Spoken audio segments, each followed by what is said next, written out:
প্রিয় শিক্ষার্থী আসসালামু আলাইকুম। আজকের ক্লাসে চতুর্থ শ্রেণীর গণিত বইয়ের ৭৬ পাতার দেখো ঠিক মাঝখানে ৫ নম্বর দিয়ে লেখা আছে নিচের সংখ্যাগুলোর লঘিষ্ঠ সাধারণ গুণিতক লসাগু নির্ণয় করো। দেখো লঘিষ্ঠ সাধারণ গুণিতক আছে লসাগুর পূর্ণরূপ। এখন পরীক্ষায় যদি আসে যে লসাগুর পূর্ণরূপ লেখো, তখন তোমরা লিখবা লঘিষ্ঠ সাধারণ গুণিতক। লঘিষ্ঠ সাধারণ গুণিতক যদি থাকে তাহলে এখানে যে অঙ্কগুলো আছে এই অঙ্কগুলো আমরা যে কোনো নিয়মে করতে পারি। আজকের এই ক্লাসে এই 3টা অঙ্ক আমরা 2টা নিয়মে করব। একটা হচ্ছে গুণিতকের সাহায্যে আর একটা হচ্ছে ইউক্লিডীয় পদ্ধতিতে। দেখো 1 নম্বর অঙ্কে লেখা আছে কত 4, 6 ও 9। এখন এই অঙ্কটা আমরা 2টা নিয়মে সমাধান করব। প্রথমে করব গুণিতকের সাহায্যে, তারপরে করব ইউক্লিডীয় পদ্ধতিতে। যেটা তোমাদের কাছে সহজ মনে হয় তোমরা সেই নিয়মেই করতে পারো। গুণিতকের সাহায্যে যদি করতে হয় তাহলে আমরা কিভাবে লিখব? প্রথমেই লিখব 4 এর গুণিতক।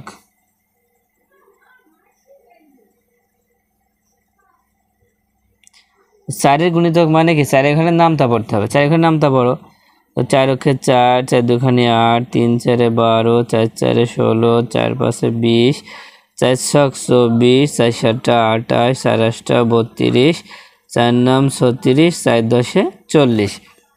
দেখো এখানে আমরা 10টা গুণিতক লিখেছি। তুমি চাইলে অল্প লিখতে পারো। প্রথমে অল্প লিখে তারপরে আস্তে আস্তে বেশি করতে হবে যদি না মেলে।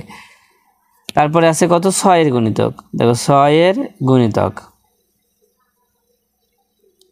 6 এর গুণিতক মানে 6 এর ঘরের নামতা। 6 কে 6, 6 দুখানি 12, 3 6 18, 4 6 24, 5 6 30, 6 6 36, 6 7 42। দেখো এখানে 40 আছে তাই আমি এখানে 42 পর্যন্ত লিখলাম। চাইলে তুমি আরও লিখতে পারো। তারপরে দেখো 9 এর গুণিতক। 9 এর গুণিতক। 9 ঘরের নামতা। 9 কে 9, 9 দুখানি 18, 3 নাম 27, 4 নাম 36, 5 নাম 45। এখানে যে গুণিতকগুলো লেখা হয়েছে এই গুণিতকের মধ্যে কোনো সংখ্যা মিল আছে কিনা। একটা সংখ্যা 3টার মধ্যে আছে, দেখো তো আছে কিনা। তো এখানে একটা সংখ্যা আছে, সেটা হচ্ছে কত 36। দেখো এখানেও 36 আছে, এখানেও 36 আছে, তাহলে 3টার মধ্যে 36 আছে। তখন শুধুমাত্র লসাগু করার কথা বলবে, তখন কি করবা? এই একটা মিলালেই হবে। যতক্ষণ পর্যন্ত একটা না মিলবে ততক্ষণ পর্যন্ত আমাদের কি এভাবে গুণিতক লিখতেই হবে। আমরা যেহেতু আর লিখবো না তখন কি করবো? একটা ডট ডট দিয়ে দেবো। এভাবে কি ডট ডট দিয়ে দেবো। আমাদের একটা মিল হয়েছে তাই আর লিখবো না। এবার এখানে লিখব যে 4, 6 ও 9 এর লসাগু। লসাগু কি? যেটা আমরা গোল করেছি সেটা হবে লসাগু। কত হবে? 36। তাহলে গুণিতকের সাহায্যে আমরা লসাগু করে ফেলেছি। এবার আমরা আরেকটা নিয়মে করব, সেটা হচ্ছে ইউক্লিডীয় পদ্ধতিতে। এটা যদি সহজ হয় তাহলে এটাও তোমরা করতে পারো। দেখো আমি অথবা দিয়ে করছি। ইউক্লিডীয় পদ্ধতিতে অঙ্ক করার জন্য এই সংখ্যাগুলো এখানে তুলে নিলাম। নেওয়ার পর ঠিক এইভাবে দাগ দিতে হবে। এখন খেয়াল করে এখানে সংখ্যা আছে মোট কয়টা? 3টা। এই 3টার মধ্যে যদি আমরা কোনো সংখ্যা দিয়ে 2টা সংখ্যাকে ভাগ করতে পারি তাহলে এখানে সেই সংখ্যাটা লেখা যাবে।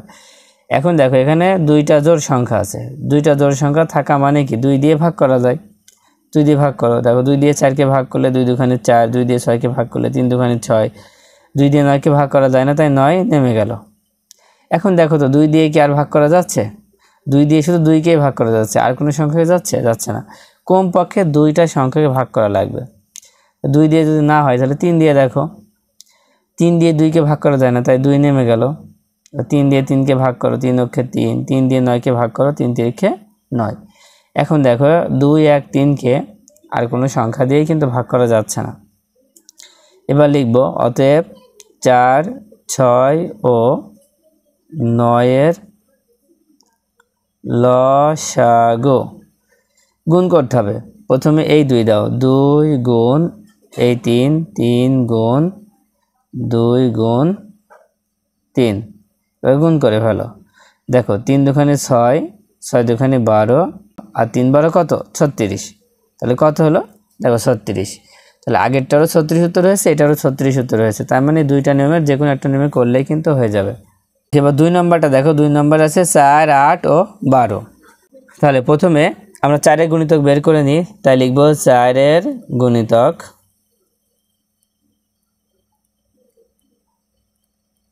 চারখানের নামটা পড়ো। 4 অক্ষে 4, 4 দুখানি 8, 3 4-এ 12, 4 4-এ 16, 4 5-এ 20, 4 6 24, 4 7-টা 28, 4 8-টা 32। আচ্ছা, আমরা 32 পর্যন্ত করলাম, লাগলে আমরা পরে আরও বেশি করে লিখে নিব। এবার লিখব 8-এর গুণিতক, 8-এর গুণিতক। 8 এখানে নামতে পারো। 8 অক্ষে 8, 8 দুখানি 16, 3 8-টা 24, 4 8-টা 32, 5 8-টা 40। আচ্ছা, এটা আমরা 40 পর্যন্ত লিখলাম। তারপরে আছে 12, 12-এর গুণিতক লেখার জন্য কী করতে হবে? 12 ঘরে নামতে পড়তে হবে। 12 অক্ষে 12, 12 দুখানি 24, 3 12 36, 4 12 48। দেখো, আমরা যে গুণিতকগুলো লিখলাম, আমরা কিন্তু অনেক বেশি লেখা নেই, কয়েকটা লিখেছি। এখন দেখবো এই লেখার মধ্যে কোনো মিল আছে কিনা। এখন দেখো, এখানে লেখার মধ্যে আমরা একটা সংখ্যা মিল পাচ্ছি, সেটা হচ্ছে 24। এখানেও 24, এখানেও 24, এখানেও 24। তার মানে একটা মিল পেয়ে গেছি। একটাই যদি মিল হয়ে যায় তাহলে আর করার দরকার নেই। তখন আমরা কি করব? একটা করে এখানে ডট ডট দিয়ে দেব।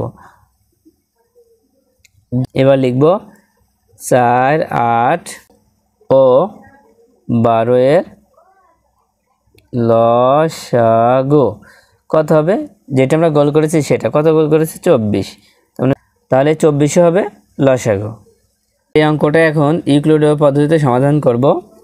তো এখানে 4, 8, 12 তিনটাই জোড় সংখ্যা। তাহলে জোড় সংখ্যা থাকলে 2 দিয়ে ভাগ করা যাবে। 2 দিয়ে 4-কে ভাগ করো। 2 দুখানি 4, 4 দুখানি 8, 6 দুখানি 12।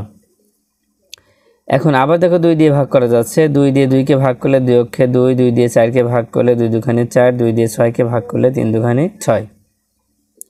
এখন দেখো নিচে যে সংখ্যাগুলো আছে, এই দুইটাকে কি কোনো সংখ্যা দিয়ে ভাগ করা যায়? যায় না। সেজন্য লিখব অতএব 4, 8 ও 12-এর লসাগু কত হবে? 4, 8, 12-এর লসাগু হবে 2, 2, 2, 3। এগুলো গুণ করতে হবে। 2 গুণ 2 গুণ 2 গুণ 3। আচ্ছা, গুণ করার পর এখন গুণ করে ফেলো। 2 দুখানি 4, 4 দুখানি 8, 3 8-টা কত হবে? 24 হবে। দেখো, আগের উত্তরে যা হয়েছে এটারও কিন্তু তাই হয়েছে। তার মানে কি, যে কোনো একটা পদ্ধতি করলেই হবে।